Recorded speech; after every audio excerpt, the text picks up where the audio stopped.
Hi everyone, very good evening.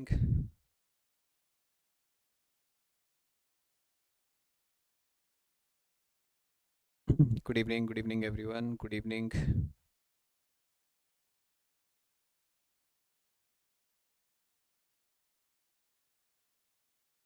Yeah. ठीक है, चलो फिर स्टार्ट करते हैं with our series of expected questions के रिलेटेड. Good evening. ठीक है, एडमिट कार्ड का डिस्कशन एकदम लास्ट में रखना. अभी नहीं खुलेगा, थोड़ा मान के चलो आप आराम से 8-9 बजे ट्राई करना. ठीक है, थोड़ा सर्वर बिजी चल रहा होगा तो इसलिए अभी प्रेशर मत लो, खुल जाएगा. हर बार होता है, पहली बार नहीं हो रहा है, हर साल यही होता है, तो डोंट वरी.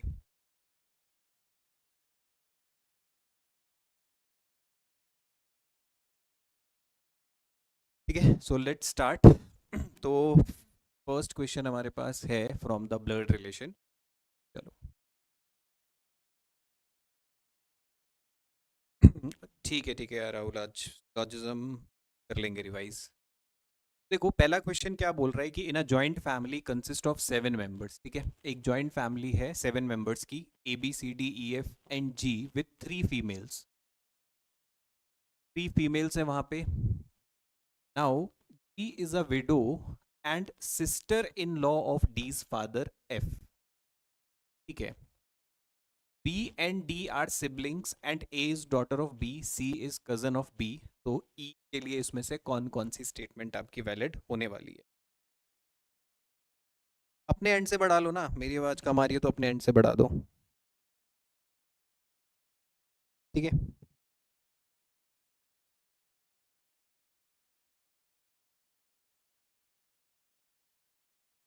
चलो, क्या होगा इसका आंसर कि अब इन तीनों में से कौन कौन सी स्टेटमेंट आपकी करेक्ट होगी?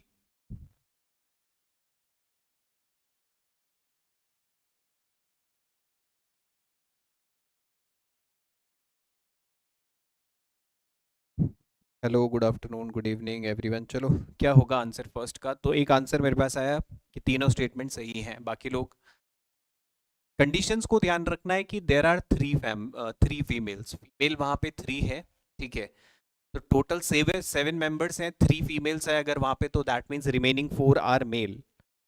Okay, we get answer as D आ रहा है अपने पास. तो क्या कह रहा है कि देखो, जी इज अ विडो. ठीक है. तो that means she is a female and sister in law of D's father F. मतलब यहाँ पे डी के फादर जो है एफ. ठीक है, एफ की सिस्टर इन लॉ है कौन? जी. तो सिस्टर इन लॉ एक पॉसिबिलिटी तो क्या है कि जो इसकी वाइफ है, ठीक है, इसके वाइफ की वो सिस्टर है. एक पॉसिबिलिटी ये है कि जो जी है वो विडो है बट सिस्टर इन लॉ है किसकी? डी के फादर एफ की. अब यहाँ पे B and D are siblings. तो अगर बी और डी सिबलिंग्स हैं तो they are siblings. B and D are sibling and A is daughter of B.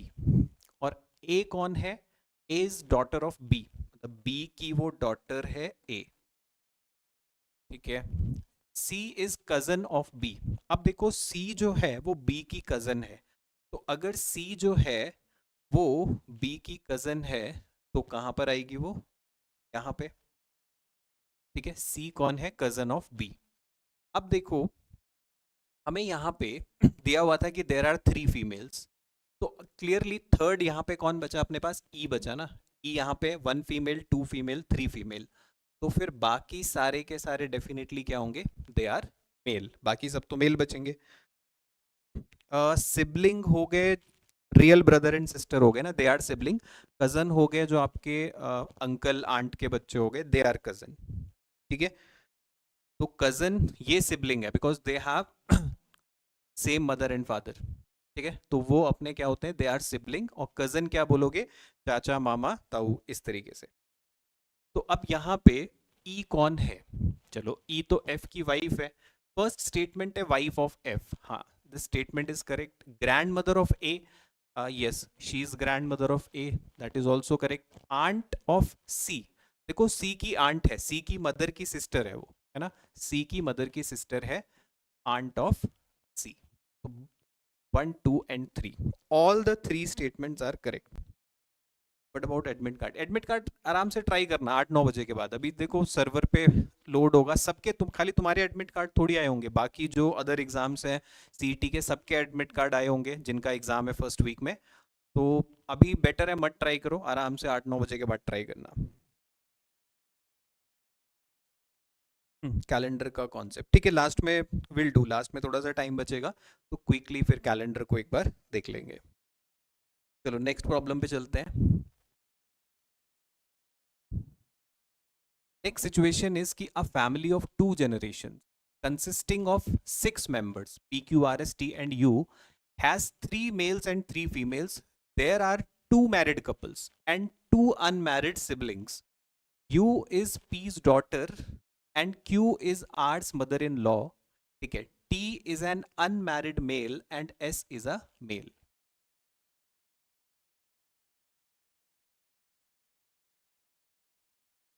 Try this.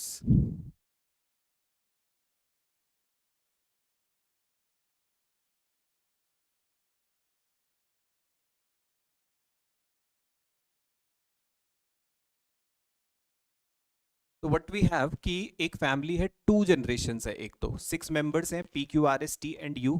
अब यहाँ पे 3 males आर देयर, 3 females।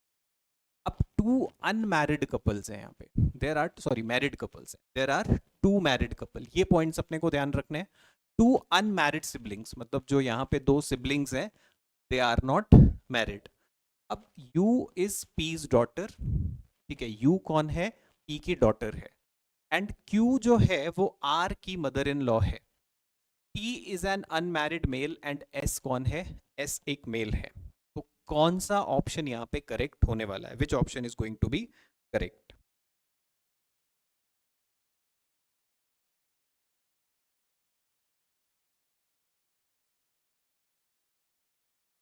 ठीक है, देखो P की डॉटर है U, first information U is P's daughter and Q जो है कौन है, R की मदर इन लॉ है। देखो जो Q है वो R की कौन है, मदर इन लॉ है। तो मतलब कि Q का जो भी सन या डॉटर होगा, ठीक है, उससे मैरिड होगा कौन, Q। ठीक है, R सॉरी क्या है यहाँ पे, Q is hours mother in law, तो R मेरा यहाँ पे हो गया। अब T इज एन, T कौन है, T कौन है, एक अनमैरिड मेल है, T is an unmarried male and S जो है वो भी एक मेल है। अब देखो अपने को ये पता था यहाँ पे 3 मेल्स हैं, 3 मेल हैं और 3 फीमेल्स। ये इंफॉर्मेशन अपने पास है कि 3 मेल होने चाहिए, 3 फीमेल होनी चाहिए। मेंबर देखोगे कौन कौन है, P Q R S T and U। अभी तक हमें किसका पता चल गया, P U Q और R का। अब हमें इन्हें कनेक्ट करना है, ठीक है। तो अब इनको देखो जब हम कनेक्ट कर रहे हैं तो हमें ये पता है कि P को देखो अगर हम यहाँ कनेक्ट करें, फॉर एग्जांपल सपोज P को मैं यहाँ कनेक्ट करता हूँ, ठीक है, तो उस कंडीशन में कंडीशन सेटिस्फाइड हो रही है कि जो P है, U तो चलो P की डॉटर है और Q कौन है, R की मदर इन लॉ, T एक अनमैरिड मेल है। तो अपने को ये पता है ना कि T 2 सिबलिंग्स है यहाँ पे जो अनमैरिड है। अब वहां पे देखो 2 मैरिड कपल थे, 2 मैरिड कपल में तो ऑब्वियसली यहाँ पर भी एक पर्सन होगा, ठीक है, और S कौन है, एक मेल है। तो S को अगर हम यहाँ रखें तो S अपना क्या हो गया, मेल हो गया, ठीक है। ये हो गया सिचुएशन। U कौन है, Q जो है R की मदर इन लॉ है, तो मदर इन लॉ है, फीमेल है, तो ये फिर मेल होना चाहिए, ठीक है। अब यहाँ पे T को भी उसने क्या बोला था, अनमैरिड मेल है। अब टोटल अपने पास ये बोला था उसने कि there are 3 male and 3 female, तो ओनली 2 जनरेशन बोला है क्या, देयर आर 2 मैरिड कपल। अच्छा 2 जनरेशन है, चलो 2 जनरेशन में अगर हमें इनको एडजस्ट करना है, ठीक है, एक सेकेंड है, 2 जनरेशन भी तो है। अब यहाँ पे क्या है कि 2 जनरेशन से तो 3rd जनरेशन में तो नहीं जाना है ना फिर। ये अपने पास एक इंफॉर्मेशन ये है, 2 मैरिड कपल है अपने पास और 2 जनरेशन है, ठीक है, 2 ही जनरेशन में इनको रखते हैं। अब U कौन है, P की डॉटर है, तो 3rd जनरेशन में तो नहीं जाना है, तो एक पॉसिबिलिटी ये हो सकती है कि U इज P's डॉटर, तो P को अगर हम यहाँ रख रहे हैं, U को, U कौन है? P की डॉटर, तो P को हम यहाँ रख लेते हैं। ठीक है, P कौन है? आपकी U की जनरेशन। हाँ, ये वाला पॉइंट थोड़ा सा ध्यान देना, ये मिस हो गया कि 2 जनरेशन होनी चाहिए, तो तीसरी जनरेशन में तो अपने को जाना नहीं है। अब 2 मैरिड कपल है यहाँ पे। ठीक है, एक तो देखो यहाँ पे मिल गया, एक हम इनको मैरिड कपल बना सकते हैं। ठीक है, और अगर हम इनको मैरिड कपल बना रहे हैं, Q जो है R की मदर इन लॉ है, तो P को हम अगर उसका फादर बना लेते हैं। ठीक है, Q कौन है? R की मदर इन लॉ। T एक अनमैरिड मेल है। ठीक है, T जो है अनमैरिड मेल है, और S कौन है? S एक मेल है। तो कौन सी स्टेटमेंट यहाँ पे करेक्ट होनी चाहिए? मल्टीपल पॉसिबिलिटी बननी चाहिए ना। ठीक है, तो हम यहाँ पे रखते हैं 2 मैरिड कपल, 2 अनमैरिड, 2 सिबलिंग को अनमैरिड रखना है। ठीक है, ओके, 2 सिबलिंग, 2 मैरिड हम इनको बना सकते हैं। अगर हम S को बोल रहे हैं एक मेल है, 3 फीमेल रखनी है टोटल। ठीक है, 3 फीमेल रखनी है टोटल, और 3 मेल और 3 फीमेल है। पी क्यू अपने पास आ गया, आर आ गया, और कौन बचा? P Q R S, S बचा है और टी बचा है। देखो दोनों एस और टी क्या है? दोनों मेल है। ये तो हमें पता है कि यू कौन है? पी की डॉटर है। ये हो गया, एस मेल है, 3 फीमेल हो गई अपने पास, 2 फीमेल हो गई। एस और टी मेल है, तो टी यहाँ पे रख सकते हो, इसको फीमेल बनाना पड़ेगा, और इसको भी एस को मेल रख सकते हो। तो देखो कौन सी स्टेटमेंट यहाँ पे करेक्ट है? R is S is wife. यहाँ पर हम एस को भी तो रख सकते हैं ना। एस इज अनमैरिड, अपने पास कौन था? टी तो अनमैरिड है, सॉरी, यहाँ पे एस को, यहाँ पे एस आ जाएगा, यहाँ पे टी आ जाएगा। ठीक है, देखो ये अरेंजमेंट बनना चाहिए।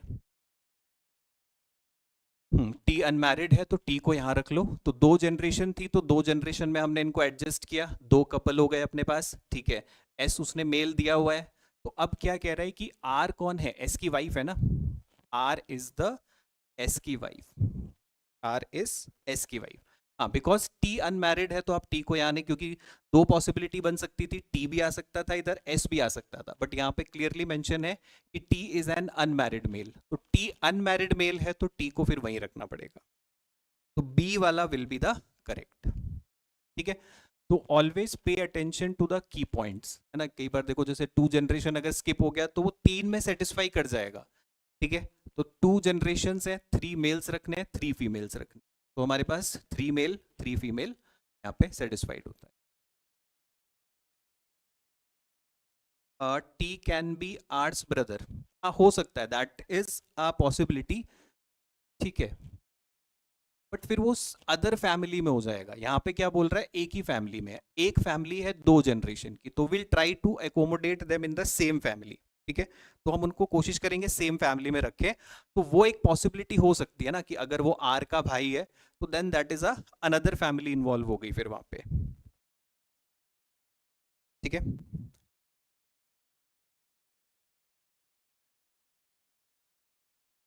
एस एंड क्यू, सिबलिंग्स का बताया था ना मैंने। देखो, इफ यू आर, सिबलिंग का मतलब क्या हो गया? Real brother sisters. ठीक है, रियल ब्रदर सिस्टर को सिबलिंग आप बोलोगे। कजन में क्या होते हैं? Which are not real. Sibling मतलब विच आर ब्लड रिलेटेड, उसको बोलोगे आप। ठीक है, दैट इज द सिबलिंग। और कजन का मतलब क्या हो गया? कि अंकल आंट। ठीक है, अंकल एंड आंट। एक और देखते हैं, इस सिचुएशन में क्या दिया है कि in a family T is mother of J, J is the husband of C, C is the mother of K is the married to L, y is the mother of L, y is married to S, R is married to P, K is the brother of P, O is the daughter of K। तो कैसे O related है R से? R का gender नहीं दिया है, but we have, it is given to us कि वहां पे 3 मेल और 3 फीमेल है ना। ठीक है, तब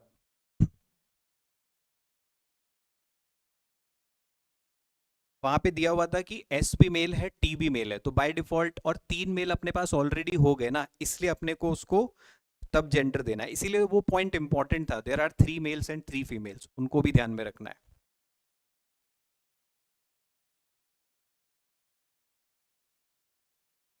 चलो, तो एक फैमिली में क्या है, T is the mother of J. T कौन है, जे की मदर है। T is the mother of J. J is the husband of C, यानी वो मेल है। तो जी अगर हस्बैंड है सी का, तो ये सिचुएशन हो गया। C is the mother of K. C कौन है, mother of K. K is married to L. C is the mother of K, और के कौन है, married to L. K is married to L. Now Y is the mother of L. तो Y अगर L की mother है, तो ये situation आ गई। Y is married to S. Y married to S है। Now are is married to P. अब R is married to P, लेकिन अभी तक आर, ना तो हमारे पास आर के बारे में कोई इंफॉर्मेशन है, ना पी के बारे में। आगे है कि के is the brother of P. देखो, के जो है वो ब्रदर है किसका, पी का। तो मतलब के अपना मेल हो गया, तो फिर ये फीमेल होगी। के कौन है, ब्रदर है पी का। Then O is the daughter of K. O is the daughter of K. Now how is O related to R. R is married to P. R कौन है, मैरिड टू पी। तो how is O related to R. देखो, O कैसे related है are से, that is the question. ठीक है, तो ओ को तो आप बोल सकते हो कि शी इज द नीस। ओ क्या है, नीस। लेकिन अगर क्वेश्चन देखो रिवर्स होता कि how is R related to O, R कैसे रिलेटेड है ओ से, उस सिचुएशन में आंसर हो जाता कैन नॉट बी डिटरमाइंड। ठीक है, बिकॉज जेंडर स्पेसिफाइड नहीं है वहां पे। ठीक है, gender is not specified R और पी के लिए। ये कंफर्म है कि हाँ दे आर मैरिड, तो इसलिए ओ का रिलेशन पता है कि ओ जो है वो नीस होगी। ठीक है, लेकिन आर क्या होगा, दैट इज नॉट कंफर्म। तो अगर क्वेश्चन में ये पूछा था कि ओ कैसे रिलेटेड है, तब तो ठीक है, नीस इज द आंसर। बट अगर पूछा होगा आर इज कैसे रिलेटेड है ओ से, तो कैन नॉट बी डिटरमाइंड। हाँ, जेंडर डिफाइन नहीं है, बट ओ का जेंडर तो डिफाइन है ना। अब ये माइट भी अंकल और आंट हो सकता है आर, लेकिन ये तो कंफर्म है ना, नीस होगा। ओ का तो कंफर्म है कि O will be niece. Admit card 9 बजे के बाद ट्राई करना। ठीक है, चलो एक पजल बनाते हैं फ्लोर अरेंजमेंट पे। इजी पजल है, तो everybody give it a try. एक बार खुद से ट्राई करो, अच्छा पजल है ये। ठीक है, तो व्हाट वी हैव की 7 फ्रेंड्स, नेमली आनंद, बालाजी, ठीक है, चकोर, Darpak, Isharjot, Falak and Girik, are living in a building of 7 floors, ground floor 1 2 up to 7 floor. Each person live on a single floor. Total number of members in their family, including themselves, is 1 6 1 2 4 3 and 2, but not in the same order. अब अपने पास यहां से information start होती है। ठीक है, यहां तक। इसके बेसिस पे अपने को क्या करना है, इनको अरेंज करना है। You have to arrange them. ठीक है, कि Girik's family has one more person than Anand family. पहला जो स्टेटमेंट है कि जो गिरिक्स की फैमिली है, जी की फैमिली है, उसमें एक मेंबर ज्यादा है आनंद की फैमिली से। ठीक है, मतलब कि आनंद की फैमिली से एक ज्यादा मुझे मिलेगा जी की फैमिली में।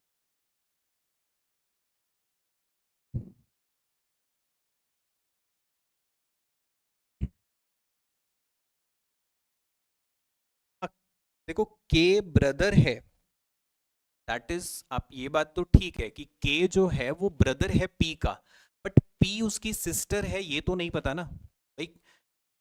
के उसका भाई जरूर है, ये कंफर्म है, बट पी उसका ब्रदर है या सिस्टर है ये तो कंफर्म नहीं है ना। ठीक है, इट इज नॉट कंफर्म।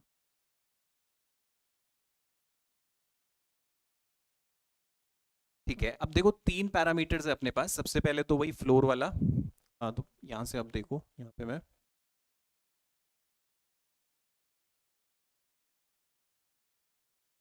ठीक है, कि अपने पास 7 फ्लोर्स हैं।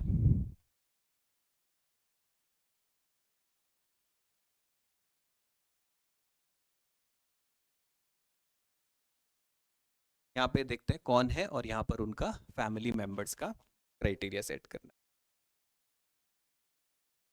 ठीक है, तो अब देखो सबसे पहला इंफॉर्मेशन था Girik's family has one more person than Anand family. ठीक है, जितने भी आनंद की फैमिली में लोग हैं गिरिक की फैमिली में उससे एक ज्यादा है। अब देखो जो टोटल यहाँ पे है कितने हैं, एक तो 1 6 1, ठीक है, 2 4 3 2 4 3 एंड 2, मतलब ये फैमिली में मेंबर है 1 6 1 2 4 3 2। ठीक है, इनको हमें यहाँ पे एडजस्ट करना है।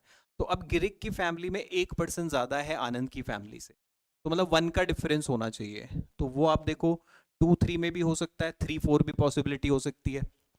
ठीक है, चकोर डज नॉट लिव, चकोर या C does not live on the 6th floor. एक चीज कंफर्म है कि यहां पर आपका सी नहीं आएगा, C is not at the 6th floor, ये कंफर्म हो गया। Balaji with his family lives exactly below one of the couples but above the 2 people who live alone. ठीक है, तो बालाजी के बारे में क्या इंफॉर्मेशन है कि वो एग्जैक्टली बिलो है वन ऑफ द कपल। ठीक है, मतलब जिसमें 2 लोग होंगे। तो बालाजी क्या है, वो अपनी फैमिली के साथ रहता है exactly below one of the couple but above the 2 people who live alone, मतलब जिस 2 फ्लोर में एक एक लोग हैं। There is only 1 floor between the 2 people who lives alone, मतलब जो 2 लोग अकेले रहते हैं उनके बीच में एक का गैप होगा, एक फ्लोर होगा। ठीक है, there are 3 floors between C and G. ठीक है, सी और जी के बीच में 3 फ्लोर्स हैं। सी लिव्स अबव जी, और सी कौन सा है, सी अबव रहता है जी से। ठीक है, E lives on the 3rd floor. देखो ई जो है वो 3rd फ्लोर पे रहता है, ये कंफर्म हो गया। विद हिज वाइफ ओनली, मतलब यहाँ पे तो 2 ही लोग आ सकते हैं। ठीक है, E lives on 3rd floor with his wife only. there are total 4 persons in बालाजी's family including him। अब देखो बालाजी की फैमिली में टोटल 4 लोग हैं। ठीक है, मतलब ये 4 वाला तो कंफर्म हो गया दैट बालाजी है। ठीक है, अब अगर ये बालाजी है तो देखो ए और जी के लिए जो पॉसिबिलिटी बचती है या तो 2 3 की बचेगी या 1 2 की भी हो सकती है। ठीक है, राइट, तो अपने को अब इन अरेंजमेंट के हिसाब से इनको एडजस्ट करना है। ठीक है, तो देखो इतनी इंफॉर्मेशन तो डायरेक्टली मिल गई कि 3rd फ्लोर पे कौन रहता है, ई, उसकी फैमिली में 2 लोग हैं, तो 1 2 वाला खत्म हो गया अपना। ठीक है, सी हमारा 6th फ्लोर पे नहीं रहता है। फिर एक और इंफॉर्मेशन था कि there are 3 floors between C and G. C और जी के बीच में कितने, 3 फ्लोर है और सी अपसाइड रहता है। तो देखो अगर मैं सपोज सी को यहां रखता हूं तो 3 फ्लोर का मतलब 1 2 3, तो फिर उस केस में जी यहां पे आएगा विच इज नॉट पॉसिबल। तो आप क्या करोगे, सी को यहां नहीं रख सकते। ठीक है, सी को देखो यहां तो रख ही नहीं सकते, मतलब सी के लिए यही पॉसिबिलिटी बचेगी ना, तो 1 2 3, तो ये कंफर्म हो गया, सी मेरा यहाँ पे आ गया और जी यहाँ पे आ गया। ठीक है, सी यहाँ पर आ गया और जी यहाँ पे आ गया। कंफर्म हुआ, सी आपका यहां पर ही पॉसिबल है क्योंकि यहां पे सी आ नहीं सकता। यहां पे रखोगे आप तो 3 फ्लोर के बाद ई आ रहा है जबकि जी आना चाहिए, तो यहां पर ही रख सकते हैं हम 1 2 3, 3 फ्लोर के बाद आपके पास कौन आ गया, यहाँ पे जी आ गया। ठीक है, तो ये हमारे पास एक इंफॉर्मेशन बना। अब हमें ये पता है कि जो 2 लोग हैं 1 1 वाले, जो 1 1 वाले हैं उनके बीच में देखो एक ही फ्लोर होना चाहिए। तो अगर मैं यहाँ पे रखूंगा 1 वाले को तो नॉट पॉसिबल। ठीक है, क्योंकि फिर ये वाला प्लेस रह जाएगा। अब यहाँ पर अगर मैं उनको रखूं, सपोज 1 1 वालों को यहाँ पे रखूं, एक पॉसिबिलिटी है कि हम 1 1 वालों को यहाँ भी रख सकते हैं।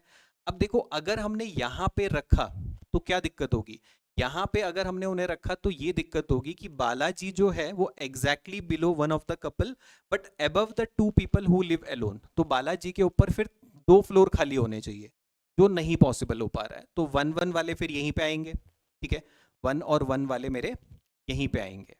ठीक है, अब और इंफॉर्मेशन देखते हैं। 3rd फ्लोर पे हो गया, टोटल 4 पर्सन है बालाजी की फैमिली में इंक्लूडिंग हिम। अब तो देखो 2 वाला कहाँ पे आएगा, उसके एग्जैक्ट नीचे बालाजी होना चाहिए।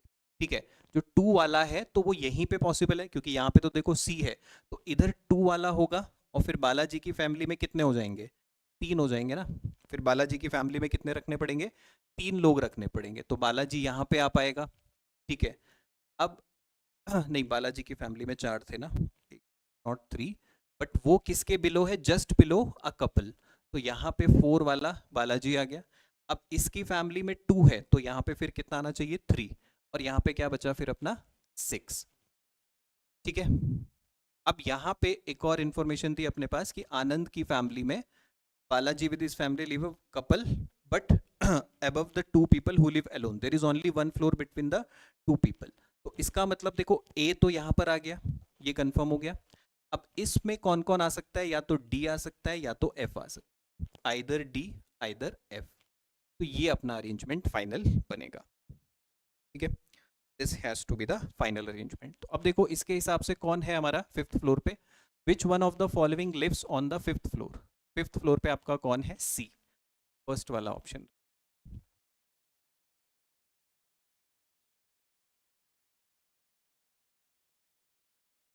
ठीक है, ऑप्शन नंबर ए। तो ये अपने पास था इन लोगों को अरेंज करना।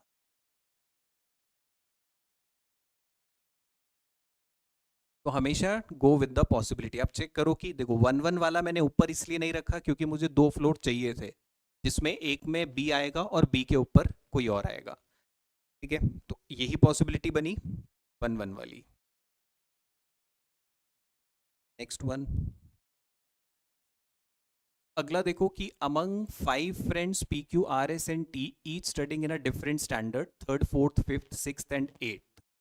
अब ये डीएस वाले पे है, देखो डेटा सफिशिएंसी पे है ये कि P Q R S T each studying in a different standard, 3rd 4th 5th 6th and 8th। अब ये बताना है कि आर कौन से स्टैंडर्ड में है, आर जो है वो कौन से स्टैंडर्ड में होगा।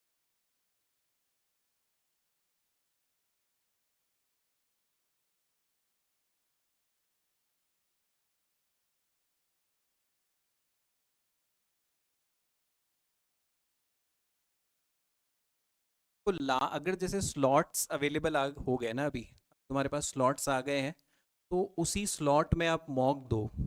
ठीक है, आने वाले 3-4 दिन जो भी स्लॉट आपका अवेलेबल है, उसी स्लॉट में क्या करना है, मेरे को मॉक देना है। तो आने वाला टाइम है, उसमें जो भी स्लॉट में आपका है पेपर, उसी में आप मॉक को दो। ठीक है, चलो फाइनली अगर आ गया तुम्हारा एडमिट कार्ड, तो ट्राई टू गिव, जो भी स्लॉट आपका है उसी स्लॉट में आप क्या करो, अपना मॉक टेस्ट देने का ट्राई करो। ठीक है, उसी स्लॉट में आप मॉक टेस्ट दो।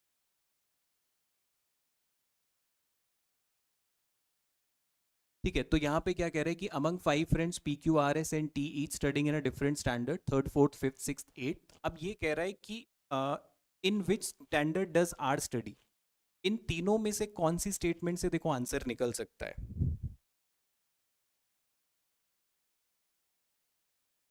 तो यहाँ पे देखो Q studies in a standard which is an odd number. देखो Q जो है वो कौन से स्टैंडर्ड में है, जो एक ऑड नंबर है।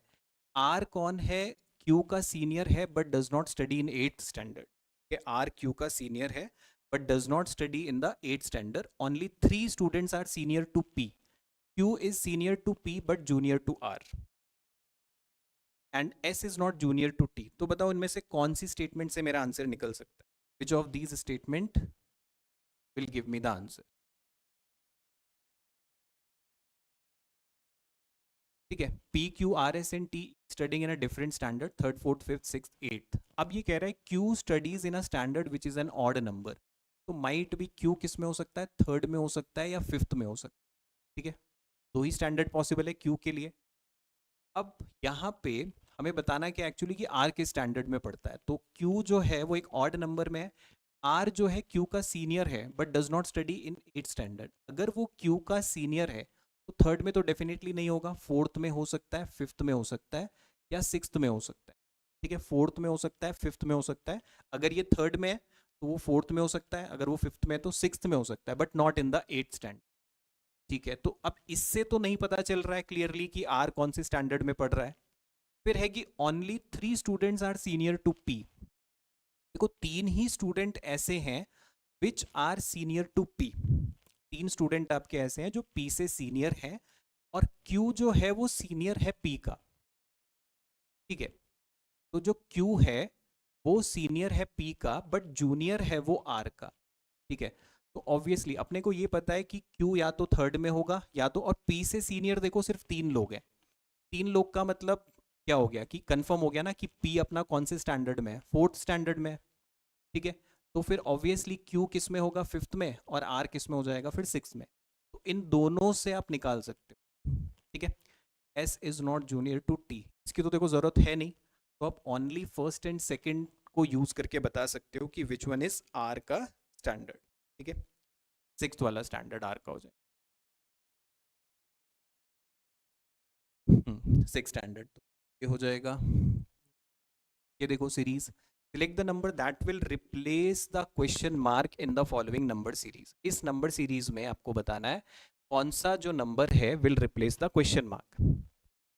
तो वी हैव 1 1 2 3 5 8 13, तो ये बताओ कौन सा इसमें से आपका नेक्स्ट नंबर आएगा series, which number will be next in the series. नहीं, वो दिया हुआ है ना कि R is not in the eighth, R is Q's senior but does not study in eighth standard, ये दिया हुआ है ना क्वेश्चन में। ठीक है, R is not in the eighth, R या तो फोर्थ में होगा, फिफ्थ में होगा, या सिक्स्थ में होगा बस।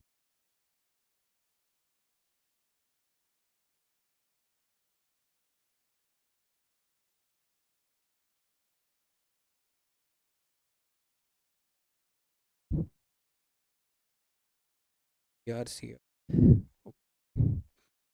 2 अप्रैल 2 to 4:30। हाँ, अब देखो जैसे तुम्हें पता चल गया ना कि 2 to 4:30 में आपका एग्जाम होने वाला है। ठीक है, 2 से लेके 4:30 का स्लॉट है। तो अब देखो बहुत सारे लोगों का ये वाला टाइम होगा कि जिसमें आप शायद पढ़ते भी नहीं होगे, है ना। तो try to do one thing कि अगले 1-2 मॉक है एग्जाम से पहले, 2-3 मॉक आप इसी स्लॉट में दो, जिसका 2 बजे वाला स्लॉट है। ठीक है, इसका 2 बजे वाला स्लॉट है वो आप 2 बजे वाले स्लॉट में दो, इसका मॉर्निंग वाला है उसी स्लॉट में एग्जाम दो आप, एक दो। तो अब यहाँ पे देखोगे क्या हो रहा है इस सीरीज में पैटर्न, कि वट वी हैव 1 1 2 3 5 8 13। अब देखो 1+1, ठीक है, ये 2 दे रहा है, 2+1 3 हो गया, 2+3 5, 3+5 8, 5+8 13, तो 13+8 कितना हो गया मेरा, 21। ठीक है, दैट मीन्स कि every third term is the sum of the previous two terms. ठीक है, जो अपनी थर्ड टर्म है that is the sum of the last two terms, ये टर्म है लास्ट टू टर्म का सम हो गया, एंड सो ऑन।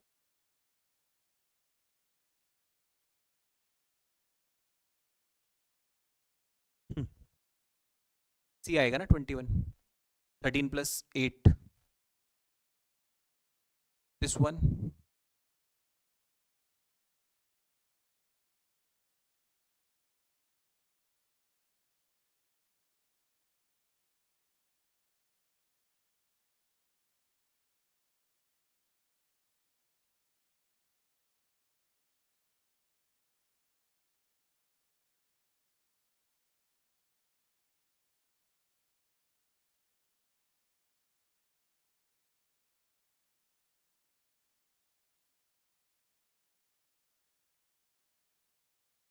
तो वी हैव, देखो 2 नंबर मिसिंग है सीरीज में, यहाँ पे देर इज अ 2, फिर एक नंबर मिसिंग है, फिर एक नंबर मिसिंग है, फिर 17 है, 26, 37, 50, ठीक है, 65,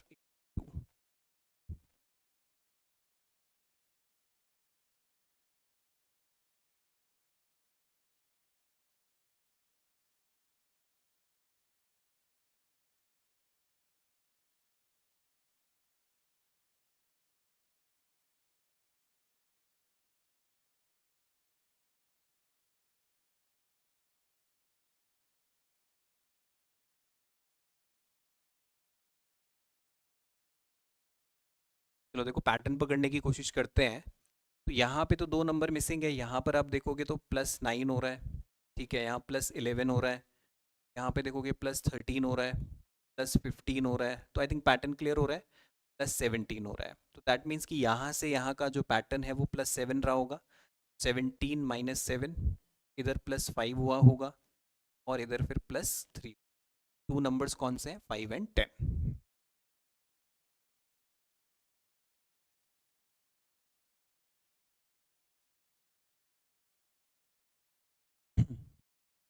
अगला देखते हैं, how many such pairs of letter are in the word bonafide which has as many letter between them as there are in the English alphabet series, both forward and backward, दोनों direction में, forward and backward.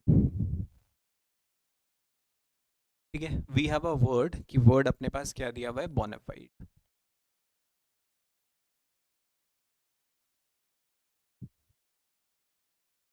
तो कितने ऐसे pairs हैं जिनके बीच में उतने ही alphabets होते हैं जितने इंग्लिश अल्फाबेट्स में आपको दिखते हैं? तो we have a word bonafide.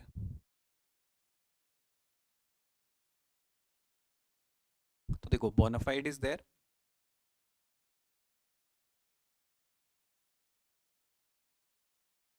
Both forward and backward direction में देखना है। बोनाफाइड में कितने दिख रहे हैं? 3 4 5 6 और मोर देन 6।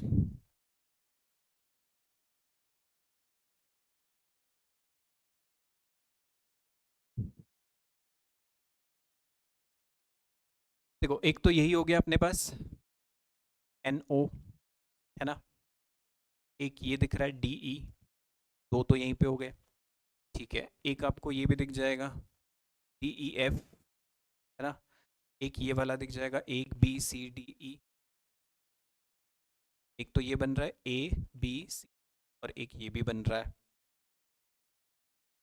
ठीक है, तो हाउ मेनी आर देयर, 1 2 3 4 5, तो यही हो गए।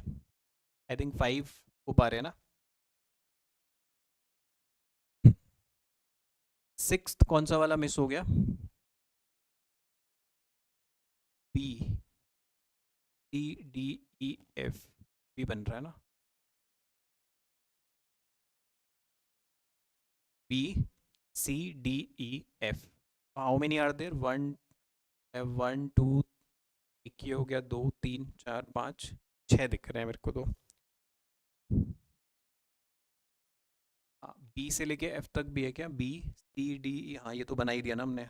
AB और तो नहीं है, IAL नहीं, IALM नहीं बनेगा। 6 आर विजिबल ना, there are total of 6 pairs अपने को यहाँ पे मिल रहे हैं which have as many letters between them. इसने क्या बोला, बोथ फॉरवर्ड एंड बैकवर्ड, तो अपन बैकवर्ड भी चेक कर सकते हैं, फॉरवर्ड भी चेक कर सकते हैं।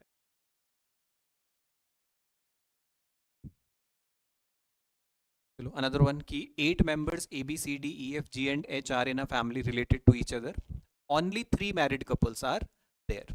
ठीक है, only 3 married couples are there in the family and there are 4 generations in the family।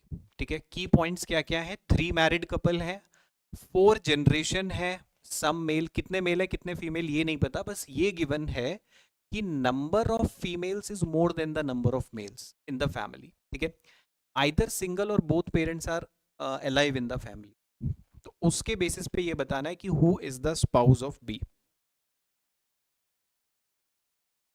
ये वाला क्वेश्चन देखो डिपेंड करता है, सब्जेक्टिव है।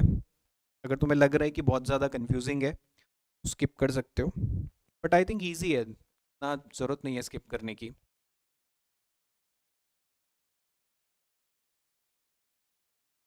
चलो, तो क्या कह रहा है कि 8 मेंबर्स हैं फैमिली में, ABCDEFGH are in a family related to each other, only 3 married couples are there in the family. ठीक है, 4 जनरेशन है फैमिली में। अब देखो H कौन है, सिस्टर इन लॉ है G की, who is the spouse of E, मतलब अपने को ये पता चल गया कि G कौन है, जो है वो मैरिड टू E है। स्पाउस का मतलब क्या है, मैरिड टू E। H उसकी सिस्टर इन लॉ है। ठीक है, तो H उसकी सिस्टर इन लॉ है, तो हो सकता है उसकी, इस वाली पॉसिबिलिटी को लेके चलते हैं कि H कौन है, सिस्टर इन लॉ है G की, who is the spouse of E। ठीक है, F is the daughter of E, F कौन है, डॉटर है E। हाँ, ये सिस्टर इन लॉ है तो फीमेल है। F कौन है, डॉटर इन लॉ है E, डॉटर है E की, एंड मदर ऑफ D, और वो D की मदर है। Who is the grand daughter of G। ठीक है, who is the grand daughter of G, तो my grand daughter of G। अच्छा, ग्रैंड डॉटर हो गया तो ये हो गया। ठीक है, वो G की क्या है, ग्रैंड डॉटर है। E कौन है, daughter in law of C। E कौन है, daughter in law of C। अगर ये डॉटर इन लॉ है तो मतलब कि इसकी E कौन है, who is the husband of A? कौन है husband of A? A female है तो ये सन हो गया. He is the daughter-in-law of C, who is the husband of A. D and H are not married. ठीक है, D and H R not married. तो अपने पास 3 मैरिड कपल थे ना, तो अगर डी और एच मैरिड नहीं है तो ऑब्वियसली ये मैरिड होंगे. और बचा कौन अपने पास यहाँ पे? ए आ गया, बी नहीं आया ना. It has to be B here. Who is the spouse of B? तो बी का स्पाउस कौन है यहाँ पे? एफ. ठीक है, who is the spouse of B? It is F.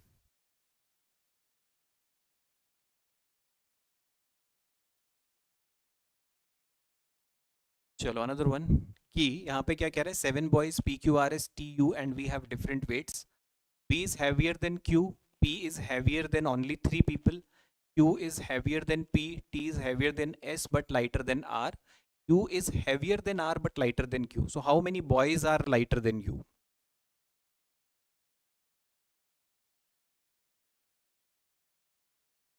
तो देखो P Q R S T U and V का क्या है? They have different weights. अब V जो है heavier than Q है. फर्स्ट इंफॉर्मेशन से अपने को क्या पता चला कि V is heavier than Q. P is heavier than only 3 people. मतलब P जो है उसके पीछे 3 लोग हैं. That is confirm. तो P के पीछे 3 लोग हैं. टोटल कितने लोग हैं अपने पास? 3 3 6 7 है ना. 3 लोग उसके पीछे हैं. ये कंफर्म हो गया.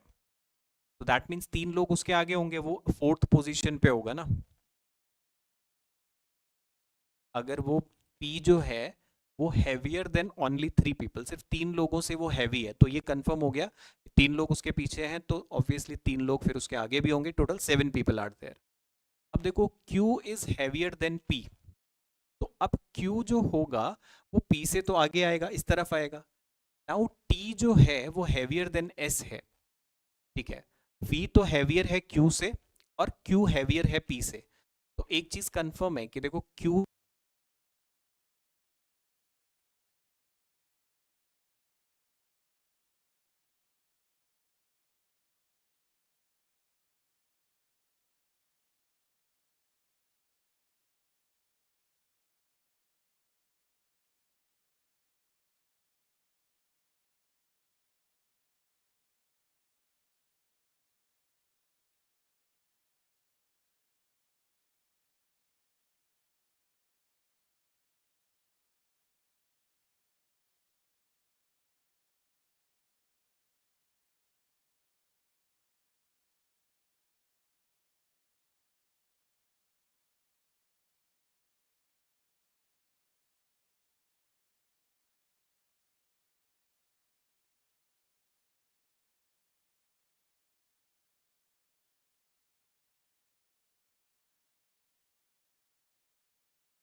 ठीक है, आई थिंक अभी आवाज आ गई है.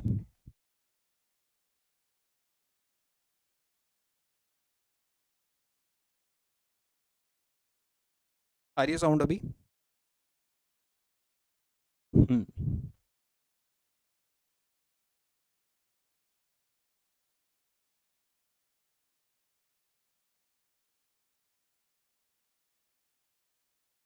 तो बताओ फिर यू से हल्के कितने लोग हैं? How many people are lighter than you?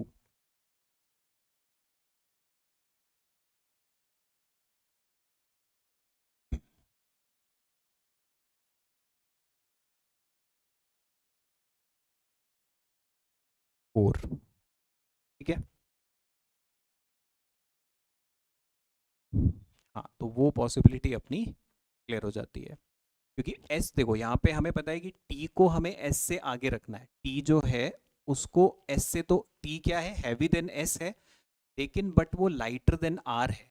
अब आप एक देखो कि यू तो हैवी है आर से, अगर यू हैवी है आर से तो मतलब कि यू इधर आएगा। देखो यू जो है वो हैवी है आर से, लेकिन वो लाइटर देन क्यू है। ठीक है, और वो लाइटर देन क्यू है, मतलब ये ऑर्डर बनेगा। लेकिन अपने को पता है कि पी से कंफर्म पी के पीछे तीन लोग हैं। ठीक है, पी के पीछे तीन लोग हैं, तो देर इज ओनली पॉसिबिलिटी कि जब आपका पी यहां पर होगा, मतलब पी के आगे आप इधर यू को रख सकते हो, फिर क्यू, फिर वी, और फिर ये आर टी एस ऐसे चल जाएगा। ठीक है, तो यहां से how many people are there behind U? There are eight, four people. ठीक है, 1 2 3 4 पीपल आर देयर। ठीक है, चलो आई थिंक इतना ही रखते हैं फिर आज। आप लोग एडमिट कार्ड में ज़्यादा ऑक्यूपाइड हो रहे हो। ठीक है।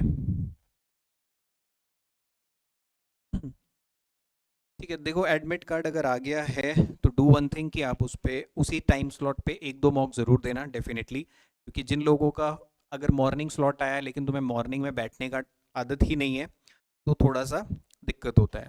ठीक है, तो डेफिनेटली जो भी स्लॉट है, अगर मॉर्निंग स्लॉट है तो आप मॉर्निंग में एक मॉक देना। ठीक है, इन द मॉर्निंग स्लॉट, जिसका इवनिंग में है सेम स्लॉट के बीच में मॉक ज़रूर देना एक दो दिन। थर्ड स्लॉट आया है, ठीक है, कोई दिक्कत नहीं। तो जो जो भी स्लॉट्स हैं उसी उसी स्लॉट में आप एक एक दो दो मॉक ज़रूर दे के जाना, बहुत बेनिफिट, बहुत हेल्प मिलेगा उससे एक्चुअली। ठीक है, चलो फिर कल करते हैं फिर बाकी questions, will continue in the next session में और क्वेश्चंस करते हैं एक्सपेक्टेड। ठीक है, तो at last this is our zenith batch. अगर if you are planning for CAT OMET next year के लिए, तो दिस इज़ द बैच। अभी इस पे दिस इज़ द प्राइस। ठीक है, एंड कोई भी इंक्वायरी है बैच के रिगार्डिंग तो इन नंबर्स पे you can give a call या मेल आप कर सकते हो। ठीक है, देखो उससे कोई फर्क नहीं पड़ता, फर्स्ट डे फॉर्म इसमें फर्स्ट कम फर्स्ट सर्व वाला लॉजिक नहीं चलता है। ठीक है, वो सेंटर जो होता है सिस्टम रैंडमली अलॉट करता है, कोई मैनुअली वहाँ बैठ के नहीं अलॉट करता है। ठीक है, एवरीबडी रैंडमली स्लॉट, सबको रैंडमली जाता है। चलो फिर मिलते हैं फिर नेक्स्ट सेशन में, टिल देन प्रैक्टिसिंग।